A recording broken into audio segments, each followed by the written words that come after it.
Praise the Lord. பிரியமானவர்களே, இந்த நாளில் ஆண்டவர் நமக்கு கொடுக்கிற ஒரு வார்த்தை 1 பேதுரு 5:10 சொல்லப்பட்டது போல, கொஞ்ச கால பாட அனுபவிக்கிற உங்களை கர்த்தர் சீர்படுத்தி, கொஞ்ச கால பாட அனுபவிக்கிற உங்களை கர்த்தர் சீர்படுத்துவார் என்று வேதம் சொல்லுகிறது.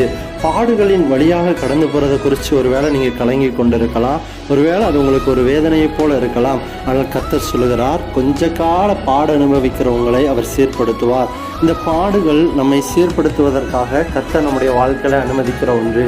எந்த ஒரு நன்மையை பெற்றுக்கொள்வதற்கு முன்பாக அந்த நன்மையை பெறுவதற்கு நாம் தகுதியுள்ளவர்களாக இருக்க வேண்டும். பிரியமானவர்களே, ஒரு இடத்துல நீங்கள் விவசாயம் பண்ணுறீங்க அப்படின்னா, விவசாயம் செய்வதற்கு முன்பாக அந்த இடத்தை சீர்படுத்த வேண்டியது ஒரு அவசியம். அதுபோல் கர்த்தர் உங்களை உயர்த்துவதற்கு முன்பாக அநேக காரியங்களில் சீர்படுத்தி உங்களை அவர் உயர்த்த போதுமான தெய்வமாக இருக்கிறார். அதனால் பாடுகள் நம்மை அழிப்பதற்காக அல்ல, அது நம்மை உருவாக்குவதற்கே.